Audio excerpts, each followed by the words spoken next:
I received a question from a potential franchisee, and I felt like the question was quite relatable. And even though my answer is, of course, going to be self-serving and helping to grow pepper lunch franchises all across the country, if you are interested, please reach out. I also believe that my answers will just be helpful in general for anyone looking to buy a franchise or just scale anyway. So let's get into it. The question is, hi Paul, been following you for a while. I want to start a multi-unit operator company in 2025 in their home state. I have a list of brands I'll be contacting this year, and definitely Pepper Lunch is one of them, mostly because of your posts. With the growth of drive-thru and pickup, how do you think PL, Pepper Lunch, stands with being an experimental, I'm pretty sure they mean experiential, dine-in option? That's my biggest red flag with the brand, and I'm afraid of investing in a concept that's going against the trend of drive-thru pickup. If you could share your thoughts, I'll be grateful. Thank you so much for this question. Super valid points. I'll be sharing a couple just random rants, but the first rant is actually dedicated to all the restaurant companies and all the franchise companies out there. As you can tell, this person responded to my content. I didn't pay for any expensive advertising. I didn't have any viral thing just take off and just capture a whole bunch of inquiries. It was just me posting content on a consistent basis, and the content has always been rooted in being educational, being entertaining, and hopefully getting people interested in franchising in general. So I have a newsletter. I also post quite often on LinkedIn and also on X. And so feel free to follow me and just follow my content. Feel free to R&D, not research and development, but just rip off and duplicate it, because I've been inspired by a bunch of other content and reskin it and repurpose it for my own self. So if you are looking to grow through franchise sales, creating content is the way to go. But back to the answer. So I do not dispute that drive-through is a huge force in the restaurant industry. As people get more time starved, people are strapped for time. They just want now. My family and I, we all go to In-N-Out Burger, Chick-fil-A, Raising Cane's all the time. Not just because they're iconic brands with incredible food and hospitality, but also drive-through. The fact that I can just stay in my car is definitely a consideration point when it comes to making decisions to eat.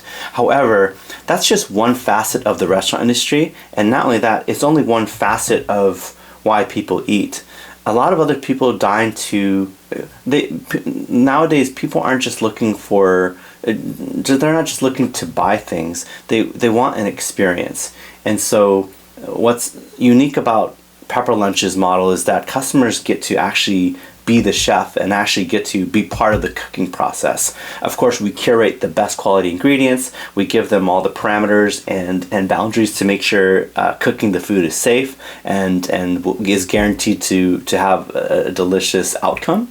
But customers actually get to mix up their food, and that is part of the experience that's just so unique and attaches customers to the brand. And don't take my word for it. I mean, we've been around for 30 years. We have 531 stores at the time of this video. We're just continuing to grow as well. And so people are craving an experience, especially when things are getting more expensive. They have to be a lot more picky about where they eat. And of course, having a unique, enjoyable experience, having an experience where people can meet up with friends and enjoy something that people can take photos and videos of and flex, is definitely a differentiator. And so that's one thing. However, we still get to take advantage. One of the advantages of drive-thru is the perceived speed. For us, we also have rapid speed operations as well. No matter how busy it is, especially one of our stores in the city of Irvine, California, which does $2.8 million a year in sales out of a tiny 1,600 square foot spot. No matter how busy it is, customers get their food in under 5 minutes. That's crazy.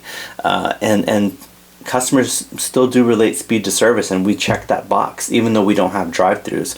And think of it like Chipotle, where I'd say that a majority of the stores still are not drive-thru. They are inline locations, and what they've thrived upon is their speed of service as well. No matter how busy it is, no matter how long their line is, customers are still willing to wait in line because they know that the moment they hit the counter and start ordering their food, they're going to get their food within 2-3 minutes. And so we're still in the consideration set. We still are known for speed. In fact, we like to tell people that we like to have our customers pay less than $20 and they're in and out of there in less than 20 minutes. So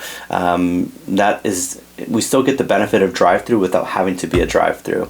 The next thing to think about is this: if you were a landlord with a drive-thru location, if Starbucks and In-N-Out Burger and Chick-fil-A are all fighting for that spot, and you were a franchisee of, as amazing as Pepper Lunch is, and as big and long tenured as Pepper Lunch is, we're still not as big as Starbucks and those usual suspects. If we were to all put our bid in, who do you think the landlord is going to choose? The landlord is going to choose the perceived safer option, which is Starbucks or McDonald's or Chick-fil-A. And for example, and by the way, Starbucks is known for paying double the rent just to secure their real estate. And so we can't compete with that. And so that means you're going to be turned down for sites all day long. And yes, drive-thrus are very profitable centers, and they're very safe and secure centers, but that just means that there's less supply, there's more competition, and you're going to be waiting for a very long time and probably get discouraged and give up if you don't get a drive-thru. And not only that, you don't want a concept that can only do well in drive-thru. I'd rather you do so well in an inline location that's so busy that landlords take a look at you and be like, okay, you look like a safe option, or I now will offer you a real estate spot. That's exactly how Starbucks did it. Starbucks started off only doing inline locations until they reached a certain inflection point where now they can do drive-thrus. So we're not at that stage yet, and we'd be delusional if we thought we could. And so that's just where our life stage is in our business. But another perspective to have is that from an ROI standpoint, if you were to go into an inline location with Pepper Lunch and build from complete scratch, right now our FDD states that our stores are building anywhere between 600 to 800,000, and that's for California prices. That means that if you were to go in a drive-through location or a freestanding building, you're going to expect to pay maybe double, triple, or even more of that. Whereas it costs about 600 to 800,000 to build Pepper Lunch in inline locations. McDonald's and Chick-fil-A and those guys, they are known for having to pay $2 to $3 million, maybe even more, just for drive-through because of the unique building requirements that drive-thrus require. So that means that you're going to take many times to recover your investment. Whereas if you did an inline location, you get to conserve cash, you get to spend it on your second, third, fourth, fifth store. Whereas if you did a drive-through right off the bat, you're going to tie all of your money into that one location and cannot open another location for quite some time. And that's definitely not the way to scale. So I hope these perspectives help. Let me know what you think as well. And if you have any questions at all, feel free to send it my way. I'm happy to answer them. Who knows, if I think it's going to be really valuable for more than just you and me, then happy to create content out of it as well. But thanks guys for listening. Hope this helps.